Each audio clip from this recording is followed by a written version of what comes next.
podcast.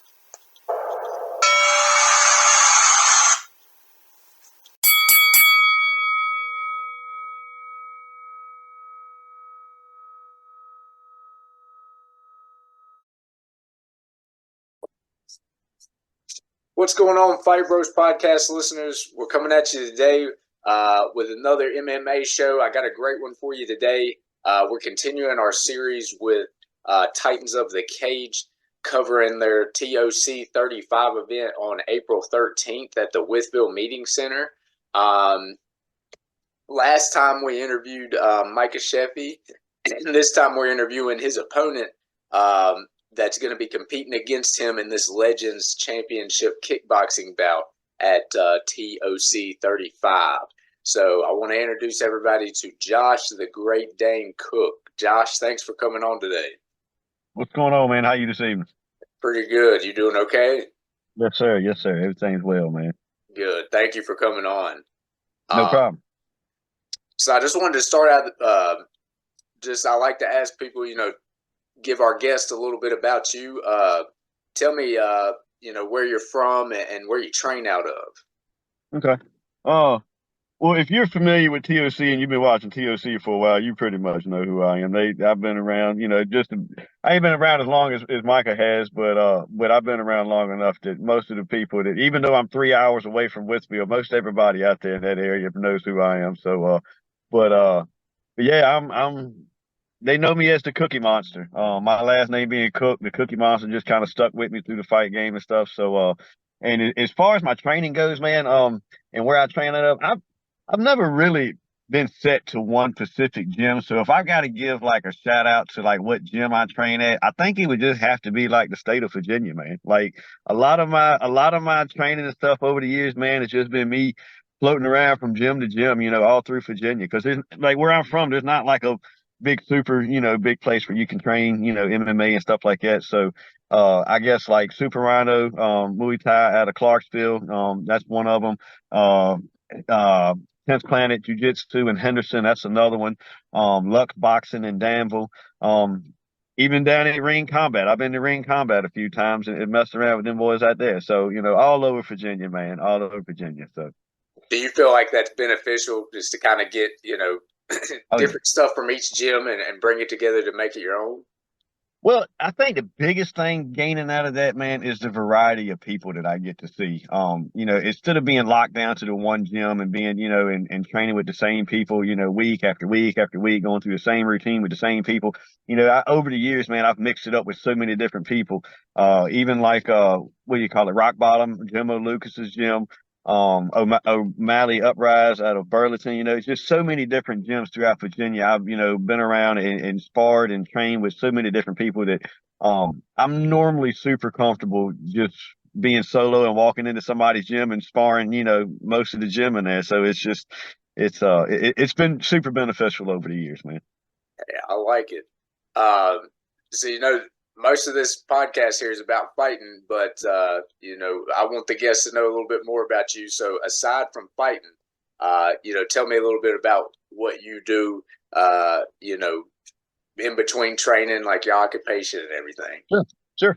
Well, currently right now I'm sitting out here in a parking lot, poker. I'm a big poker player. And right now, there's actually a game going on and I'm like chip leader at the table right now, but I told him, I said, I got an interview to do at 8:30. So I got to get up from the table and go do this thing real quick. And, so I left my chips and stuff in there on the table. But yeah, if I'm not in a gym training or if I'm not, I work for myself. So if I'm not working, I'm normally at a poker table, man. I enjoy playing poker. So, you get that same kind of rush, with fighting. Your heart gets to race when you get in those big hands and, you got a lot on the line and, you got a good winning hand and your heart gets to rushing and pounding. You're like, oh yeah, I got to, so it's that same kind of like rush, but I don't got to get punched in the face for it. So, it's a win-win kind of deal here.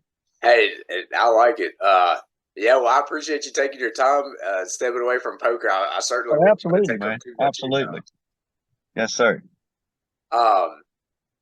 Now, when I was looking you up online, your nickname was the Great Dane.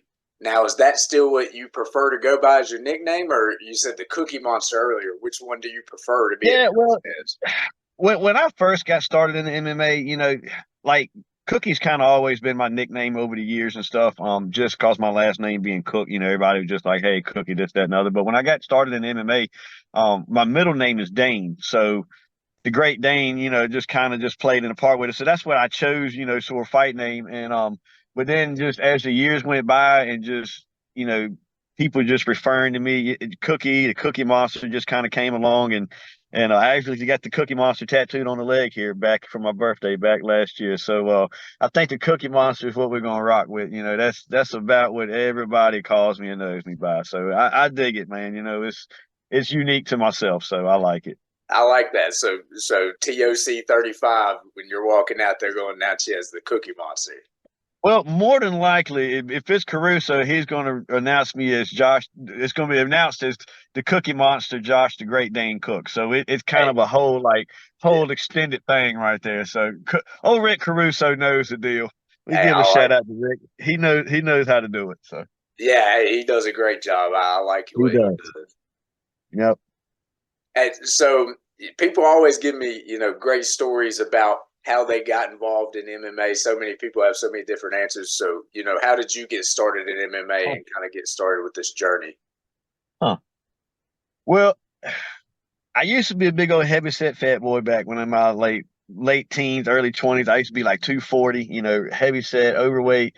And in my early 20s, I just lost a bunch of weight. And about the age of 25, I always liked martial arts, grew up watching John Claude Van Damme movies and, things of that such. So I've always enjoyed martial arts. So when I lost all the weight in about 25, I got into Taekwondo and uh, trained for, stuck at it pretty hard for, several years there, did a few competitions, got a few first place trophies. And when I was 30, I was actually doing I was serving weekends in jail on some driving charges. Nothing crazy, wasn't no drug charges, no stupidness like that. I just big old fiasco and mess and I lost my license anyway. So I got out on a Monday and happened to just get the paper that morning and Will Worley and a few of the other guys happened to be on the front page of the sports section there.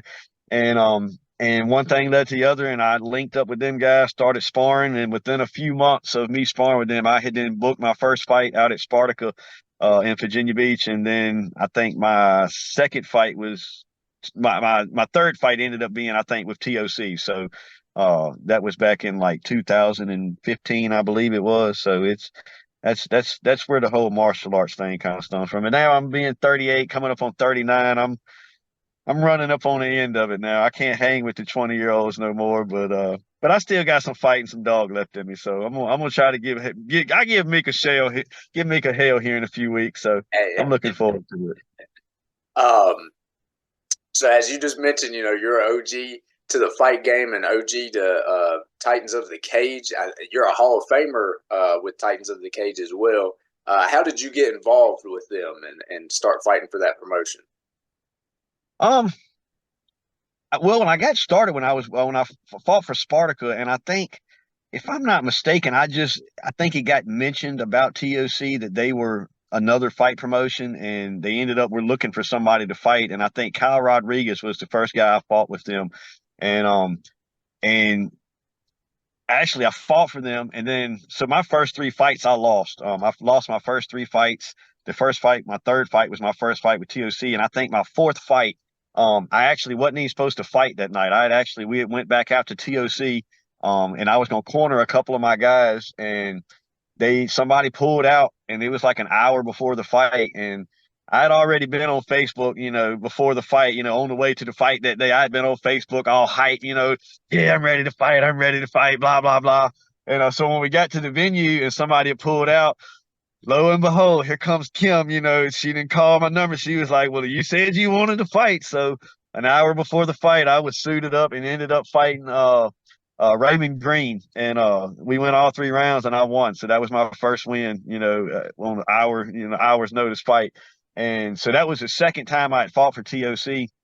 And then by that point, I had knew they had like the TOC Hall of Fame Legends thing, where if you fight, for them 10 consecutive times, that they'll, induct you in the Hall of Fame. So uh, I was like, the third fight came around, fourth fight came around. So by my fifth or sixth fight, I was like, I'm just gonna go and make it to 10. So Heck I yeah. made it to 10 fights with Ash. I think I fought, if I'm not mistaken, it was like 14 consecutive times I ended up fighting for him.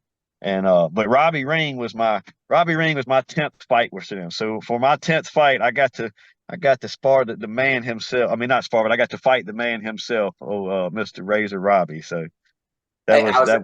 I was actually going to bring that up because I live in Pulaski, so every time they used to do the events at Pulaski High School, I'd always come. Yeah, And that's I where I fought. remember That's where I fought him at, if I'm not mistaken, was in Pulaski. that's right. And I remember the event before y'all fought. You had called him out there. You got the microphone in the middle of the octagon. Oh And yeah, called him out, and then y'all ended up fighting. And for our guests that don't know, Robbie Ring was featured on Dana White's Contender Series. So a very formidable opponent there. And yeah, so tell me what it was like fighting him, and seeing where he's at now, and just being able to kind of be able to test your skills against him. I, I, Robbie's even said it himself. The fight with me and Robbie, that was kind of my Rocky Balboa fight. Sort of say that was my Rocky fight. That was kind of my highlight, and I pride myself on it. I was the first one to take him all 3 rounds, but now I wouldn't last around with that guy. He would run me over. Robbie's an awesome fighter. I still talk a little mess to him, and if he ever want to run it, I ain't scared of Robbie. I run it with him again. If he ever want to run it again, I ain't scared of Robbie. But no, man, he's a hell of a fighter, man. I've fought just about like half of the people from Ring Combat, if I'm not mistaken. So, but yeah, Robbie, man, he that was an awesome. I lost a tooth cost of him. I'm toothless in the front here, cost of Robbie. So every time I smile, I get to reminded of Robbie Ring. So, but no, it was. I wouldn't change it for the world, man. It's been an awesome journey. That's awesome. Um, So I want to get down. I want to get down to it. So TOC 35, you're going to be on April 13th. You're going to be in the Legends Championship Kickboxing Bout against Micah Sheffy. He had an answer for this, but why did you all choose kickboxing and not MMA? Well, I've been kind of wanting to get out of MMA for a while. MMA is just it's nothing wrong with it. It's just not where my strong suit is. I mean, everybody that knows me that if they're going to fight me, they know to take me to the ground. I never got started out in jiu-jitsu. Don't really have a wrestling background. I got started in taekwondo. So that's where my strong point is stand up. So anybody that's ever fought me, they've always known to just take me down and hope for the best there. But I actually I was going to be retired. Like I wasn't going to fight. I really didn't have on any plans on fighting anymore. And the last fight when I fought what's his name Gavin, I fought Gavin, and I was actually supposed to have fought Michael for that fight, but he had to pull out because of an injury. So I ended up having to fight Gavin. Um, that didn't go my way. He was a young, awesome fighter, man, super talented guy. He actually put a dent in the side of my head right here when he did his spinning kick and caught me right in my temple right here. So it's a big old dent right here in my head, cost of Gavin Thomas. And but he did an awesome job, man. So just different injuries I've sustained over the years, MMA is just probably not the best thing for me to keep going after. But as far as kickboxing goes, man, I can still stand and bang with the best of them. I feel like, man. So when they asked me if I wanted to do this Legends thing, they actually asked me, who did maybe I thought, well, I'd want to, fight again or fight against, and I said, well, Micah kind of pulled out on me there, so he kind of owes me a fight. So if he wants to do it, I'd love to kickbox with him. And I got no ill will towards Micah. He's actually a buddy of mine. I've actually just spoke with him the other day. Asked him if he wanted to go mountain biking with me up on the mountains and run the mountain with me before the fight. So me and Micah, we don't have any beef or anything like that. But like he said in the interview, once that cage door closed, we're no longer buddies. But well, after the fight, I'll still be his buddy. So Yeah. but there we go. Yeah. Hey, I like that. That's how it's supposed to go. Yes, sir. So, for those guests who don't know, you two had already fought before. You said y'all are friends. Y'all got a good feel for each other. Do Yeah. you think that first fight will, I guess, you'll be able to pull anything from that first fight to kind of take into this coming up fight?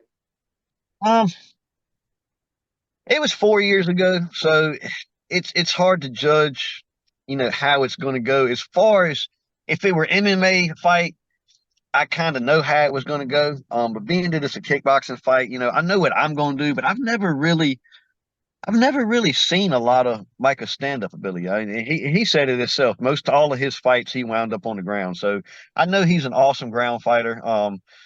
So I can't really put a judgment on his stand-up. I do feel like I'm probably a little faster than he is, just because I know he's making a cut down from 85 or somewhere up there in that area, and we're pretty much fighting at my walkway. So I do feel like I'll have a little bit of speed advantage on him. He's probably a little bigger, so he'll have a little bit of a strength advantage on him. But I think in the long run, I think my footwork is gonna play a big role into this. So he can't hit what ain't in front of him. So if he wants me, he got to get me. Now, both of y'all, you answered this earlier, and he answered this for me too. You two seem to have some friendly fire online, and I like that. I think it's got the fans engaged. I feel like people going to Titans of the Cage 35. I feel like y'all are kind of the people's event, with what y'all are building up online. I seen the video. That's what I want. The other day when you went to their gym and you were looking for him. I thought that was funny. So tell me a little bit about y'all's friendly fire online.